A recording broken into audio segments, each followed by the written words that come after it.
Diane, we appreciate your years of service, but it's time for fresh perspectives.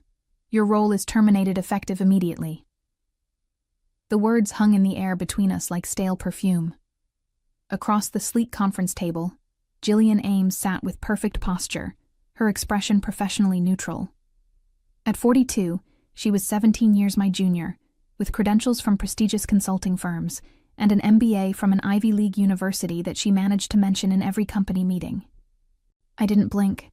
Instead, I stood, extended my hand, and said, "Wishing you and the company continued success." My voice remained steady, betraying none of the anger churning inside me. Jillian exhaled, a subtle release of tension that told me she'd expected tears, pleading, or at least some resistance. She shook my hand briefly, her grip loose and non-committal. "Human resources will assist with your transition. We're offering 6 months severance, which is generous considering company policy." Her tone suggested I should be grateful for this pittance after 25 years of service. "My name is Diane Mullins. I'm 59 years old, and until 10 minutes ago, I was the Vice President of Partnerships at Silverstone Naturals. I had joined when we were just a modest wellness brand operating out of a converted warehouse in Dallas, Texas. In those early days, we had 3 product lines in distribution in exactly 47 stores. Now, our organic supplements and wellness products appeared on shelves in over 5,000 retail locations nationwide. I'd negotiated every major partnership that built this company. When larger competitors tried to squeeze us out of prime shelf space, I was the one who found creative solutions.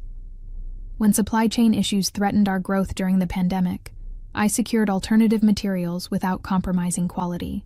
As I packed my office, the corner space I'd earned through years of dedicated service, I gazed at the awards on my wall. Excellence in Business Partnership, Vendor of the Year, Outstanding Contribution to Industry Standards. Each accolade represented countless hours of work, relationship building, and strategic thinking.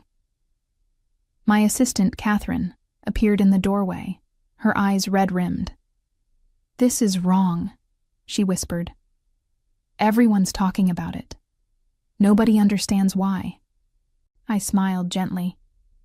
"It's business, Catherine. Nothing personal." But we both knew that wasn't true. Jillian had been systematically removing the old guard since her arrival 6 months ago. My termination was simply the latest in her campaign for fresh perspectives, her favorite euphemism for ageism.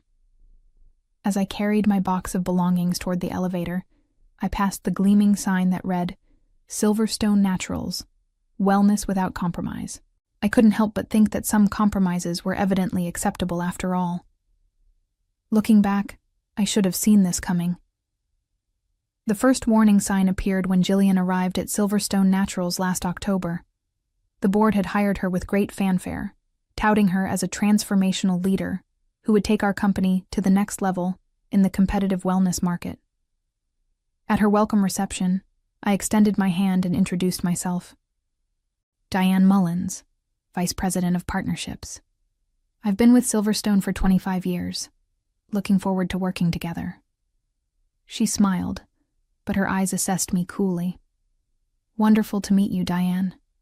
25 years, that's impressive loyalty. I'm excited to bring some fresh energy to our strategies."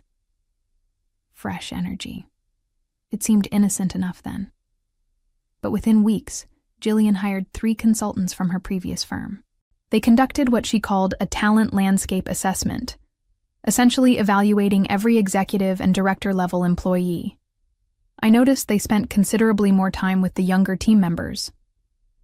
During my evaluation interview, the lead consultant asked, "How do you stay current with digital marketing trends?"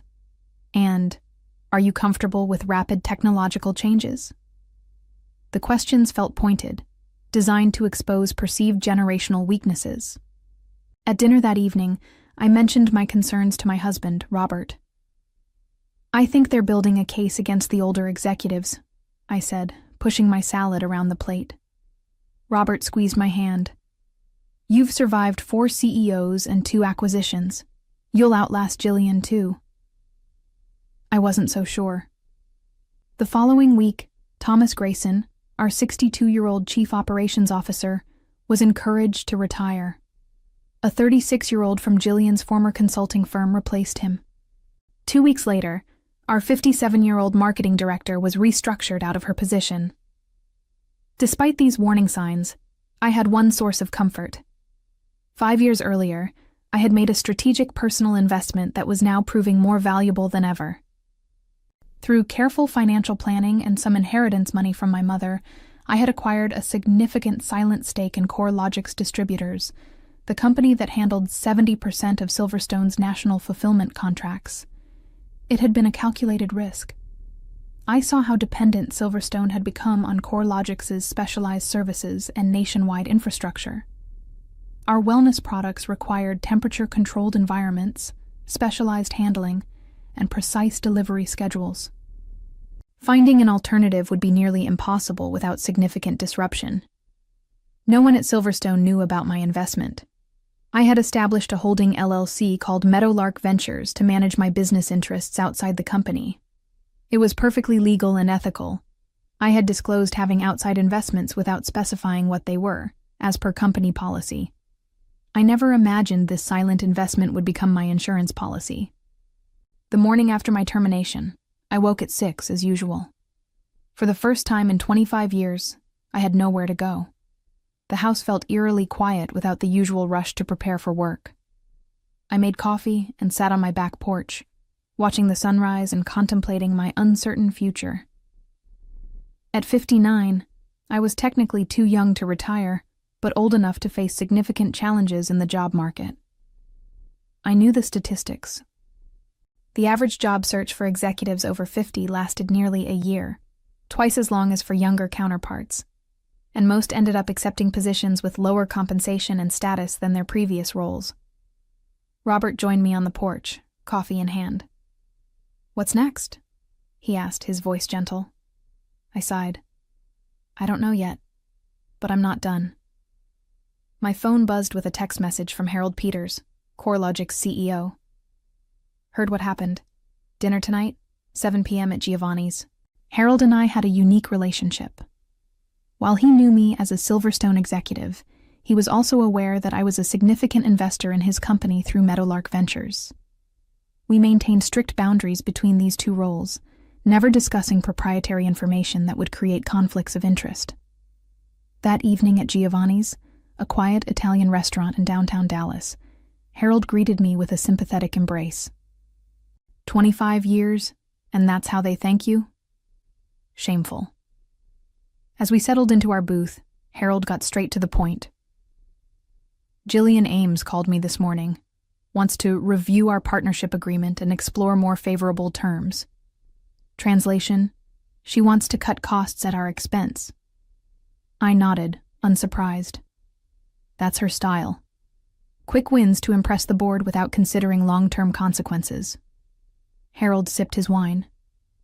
"Our contract with Silverstone comes up for renewal in 4 months. Normally, I'd start preliminary discussions now to ensure continuity." "And what are you thinking?" I asked, careful to maintain the boundary between my roles as investor and former Silverstone executive. As CEO, I need to protect CoreLogic's interests. Silverstone wants premium service at budget prices. That's not sustainable for us. He paused. "As a major investor, I wanted you to know we're considering non-renewal if Jillian insists on renegotiating terms downward." The implications were clear. Without CoreLogic's, Silverstone would face significant disruption. Finding a replacement distributor with comparable nationwide infrastructure would take months, if not longer. Retailers wouldn't wait. They'd reduce Silverstone's shelf space and give it to competitors who could reliably deliver. I took a thoughtful sip of my wine. "Harold, I trust you to make the right decision for CoreLogic's, but I'd like to propose something else for your consideration." Harold raised an eyebrow. "I'm listening." "What if we created something new?" I leaned forward slightly. "A wellness brand built from the ground up with modern supply chain efficiency. No legacy systems, no outdated thinking." As I outlined my vision, I saw Harold's expression shift from sympathy to interest. "Interesting," he said when I finished. "Very interesting indeed." 2 weeks after my termination, I received a call from Catherine, my former assistant. "Diane, have you heard what's happening here?" she whispered, clearly calling from somewhere private within the Silverstone offices. "What's going on?" I asked, settling into my home office chair. "It's chaotic. Jillian's implementing all these changes simultaneously. New packaging, reformulated products, different marketing approaches. And now there's talk about distribution problems." I maintained a neutral tone. "Distribution problems?" "Yes. Apparently, CoreLogics isn't being cooperative about Jillian's cost-cutting demands. They're saying the current contract must be honored until expiration, and they're not accepting the new terms Jillian proposed. This wasn't news to me. Harold had kept me informed about Jillian's increasingly aggressive approach to renegotiating terms, including her threat to explore alternative distribution options if CoreLogics wouldn't accommodate her demands. "That sounds challenging," I replied diplomatically. "The board called an emergency meeting yesterday. Jillian tried to keep it quiet, but I heard her secretary scheduling it. Something about supply chain contingencies. After thanking Catherine for the update, I spent the afternoon reaching out to my industry contacts. The wellness product landscape had changed dramatically in recent years, with consumers increasingly demanding transparency, sustainability, and authentic stories behind their purchases. This created a perfect opening for a new entrant with the right approach, and without the baggage of an established brand trying to reinvent itself. Later that week, I met with Andrew Lambert, a brilliant product developer who had been sidelined at Silverstone during Jillian's reorganization. Like me, he had been labeled as insufficiently forward-thinking, despite his track record of successful innovations. "How are you holding up, Andrew?" I asked, as we settled at a quiet corner table in a local coffee shop. He shrugged. "They moved me to special projects, which means I have no real responsibilities anymore. I'm essentially being paid to do nothing until they find a reason to let me go." "What would you say to starting fresh somewhere else?" I asked carefully. Andrew's eyes lit up. "Depends on where and with whom." I slid a folder across the table.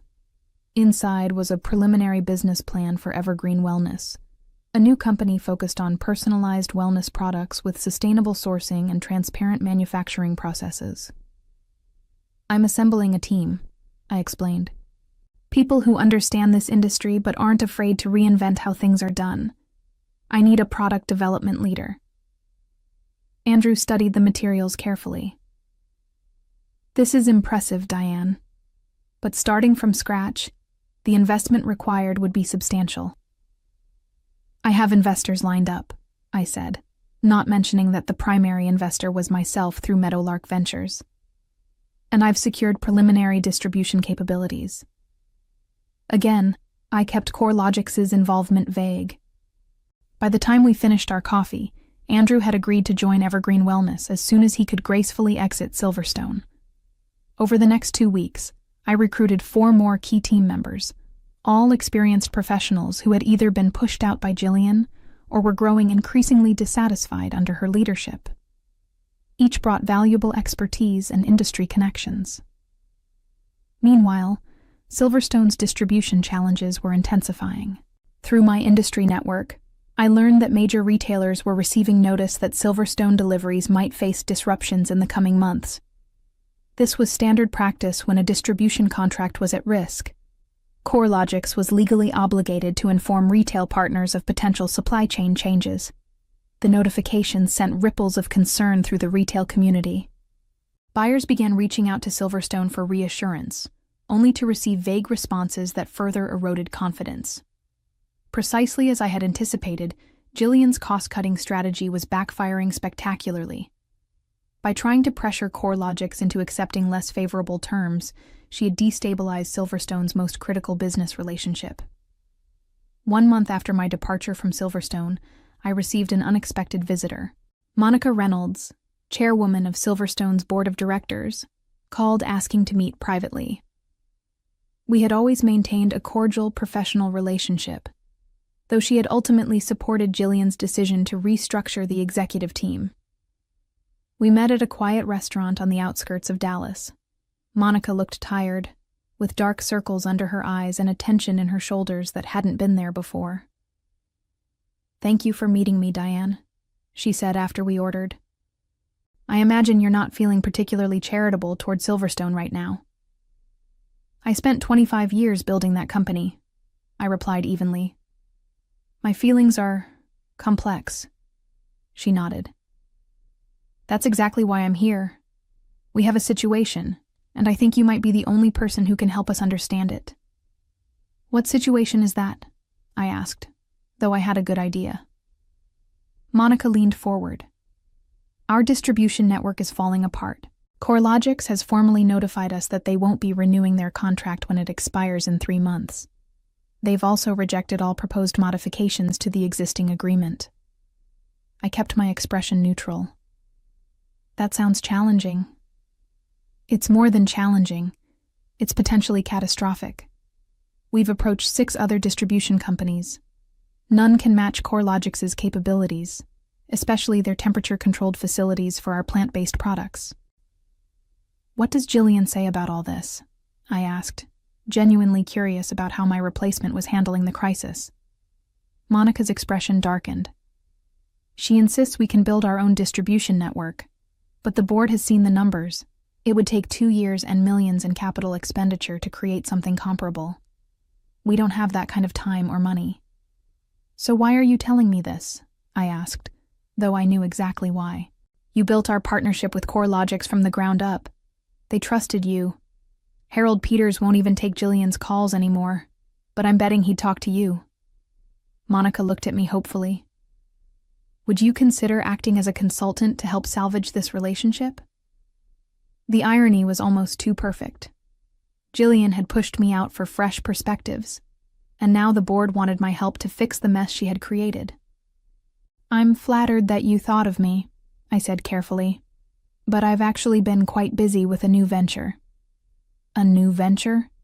Monica looked surprised. "Yes. I'm launching a wellness brand called Evergreen Wellness. We're focusing on personalized nutrition supplements with sustainable sourcing." I smiled. "In fact, we've already secured nationwide distribution." "With CoreLogics?" Monica asked, connecting the dots immediately. I nodded. "Among others." The color drained from Monica's face as she realized the implications. "Diane, is there something I should know about your relationship with CoreLogics?" "I've always had excellent professional relationships with our business partners," I replied noncommittally. Before Monica could press further, my phone buzzed with a message from Harold. "Riverstream Retail interested in Evergreen products. Meeting tomorrow at 10 a.m. Available?" Riverstream was one of Silverstone's largest retail customers, representing nearly 15% of their total sales. The fact that they were already exploring alternatives was telling. "I should get going," I said, signaling for the check. "I have an early meeting tomorrow." As we parted ways, Monica looked defeated. "Diane, if you reconsider helping us with CoreLogics, the board would be extremely grateful." I smiled politely. "I'll keep that in mind. But as I said, I'm quite focused on my new venture now. Sometimes fresh perspectives are exactly what the market needs." The hint of my own words being turned back against Silverstone wasn't lost on Monica. Her expression told me she finally understood that her company's distribution crisis was no accident. The following week brought news that sent shockwaves through the wellness industry. Jillian Ames, in a desperate attempt to solve Silverstone's distribution crisis, had announced an ambitious plan to build their own distribution network. The announcement included a substantial capital raise, diluting existing shareholders' value, and projected an 18-month timeline for completion. Silverstone's stock dropped 17% in a single day. I watched the developments with detached interest while focusing on building Evergreen Wellness. We had secured office space in a modern building in downtown Dallas, assembled a core team of 15 experienced professionals, many former Silverstone employees, and finalized our initial product line of personalized nutritional supplements. Our partnership with CoreLogics gave us a significant advantage. With Harold's support, we had designed our supply chain to maximize efficiency from the beginning, rather than trying to retrofit outdated systems as Silverstone had done for years. Just as we were finalizing our launch plans, I received another unexpected call, this time from Benjamin Wright, Silverstone's founder who had retired 5 years earlier. Though no longer involved in day-to-day operations, he still held a significant ownership stake and served as chairman emeritus. "Diane," he said when I answered, "I need to see you. It's important." We met at his sprawling ranch outside Dallas, where he had retreated to enjoy his retirement. At 72, Benjamin still had the sharp mind and direct manner that had made him a successful entrepreneur. "What the hell is happening to my company?" he demanded after we settled in his study. "The stock is tanking, retailers are nervous, and now I hear CoreLogics is cutting ties. You built that relationship. What's going on?" I explained how Jillian had systematically pushed out experienced executives, including myself, in pursuit of her vision for a younger, more innovative leadership team. "Damn foolishness," Benjamin muttered. "Experience matters in this business. Always has." Then came the question I had been anticipating. "And what's this I hear about you starting a competing company? With CoreLogics' backing, no less?" I met his gaze evenly. "I invested in CoreLogics years ago, Benjamin. It was a personal financial decision, fully disclosed according to Silverstone's policies on outside investments. As for Evergreen Wellness, yes, I'm launching a new brand. After being pushed out of Silverstone, I wasn't ready to retire." Benjamin studied me thoughtfully. "You know, I always told the board they underestimated you. You were never just the partnerships person. You understood the whole business, end to end." He leaned forward. "Tell me honestly, Diane, did you orchestrate this distribution crisis?" "I made investments and career choices that protected my interests," I replied carefully. "Just as you taught me to do." A slow smile spread across Benjamin's face. "Well played." He sat back in his chair. "So what happens now? Silverstone's on the ropes, and you're positioned to deliver the knockout punch." "That depends," I said. "Evergreen is my priority now, but I have no desire to see Silverstone destroyed.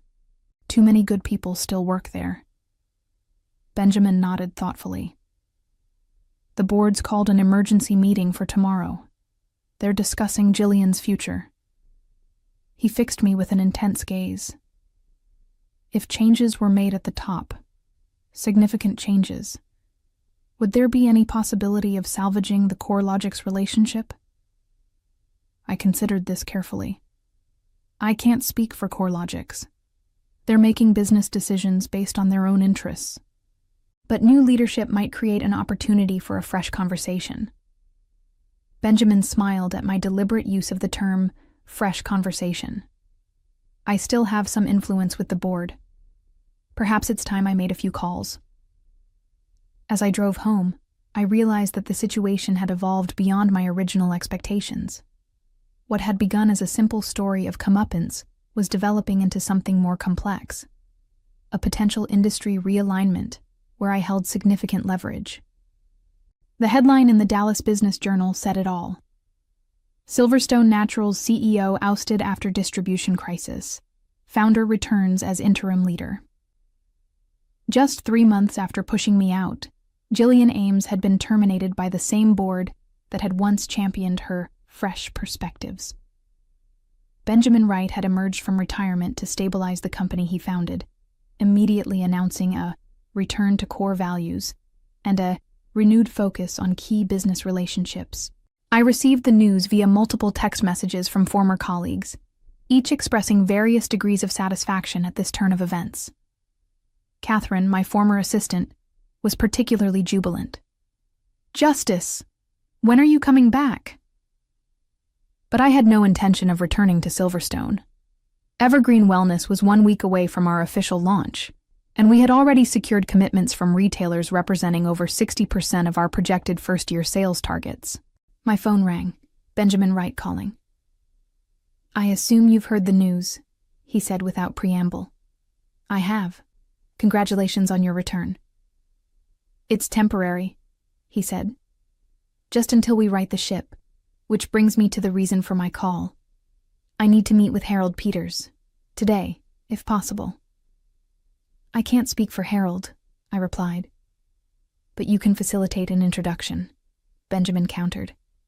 "Diane, I'm not asking you to abandon your new venture, but there's no reason our companies can't coexist in the marketplace. Competition is healthy. Destruction isn't." He was right, of course. My goal had never been to destroy Silverstone, only to demonstrate the consequences of undervaluing experience and loyalty. "I'll reach out to Harold," I conceded. "But the decision will be his." "That's all I'm asking," Benjamin said. "And Diane, for what it's worth, the board now understands exactly what they lost when they let you go." It was a small victory, but a satisfying one nonetheless. 1 month later, I stood on a stage at the Natural Products Expo in Anaheim, California, introducing evergreen wellness to the industry. The response was overwhelming. Our booth had been consistently packed with interested retailers, media representatives, and potential partners. "Our approach is personalization without compromise," I explained to the audience of industry professionals. "We believe wellness isn't one size fits all, and neither should our products be." From my position on stage, I could see Silverstone's significantly smaller booth across the exhibition hall. Benjamin Wright was there, along with a notably more diverse executive team that included several reinstated veterans alongside some of Jillian's more sensible hires. Following our launch, Silverstone and CoreLogix had indeed reached a new agreement. Not as favorable as their original contract, but enough to prevent complete disruption of Silverstone's business. Harold had made the decision independently, though I suspect my suggestion that industry diversity was healthy had influenced his thinking. After my presentation, Benjamin approached me with an extended hand. "Impressive launch," he said sincerely. "You've assembled a remarkable team." "Thank you," I replied, accepting his handshake. "How are things at Silverstone?" "Stabilizing. The board has approved a more realistic timeline for building our complementary distribution network, while maintaining CoreLogix for critical products." He smiled ruefully. "We're calling it a hybrid approach now, rather than a crisis response." I couldn't help but smile. Perspective matters. "Indeed it does," Benjamin agreed. "We've learned that the hard way." He paused. "Jillian Ames has taken a position with a small startup in Seattle. I hear they're very excited about her fresh perspectives." We both laughed at the irony. As Benjamin walked away, Andrew joined me at our booth. "Was that awkward?" he asked. "Not at all," I replied. "It feels like appropriate closure." In business, as in life, true victory isn't about destruction, it's about validation.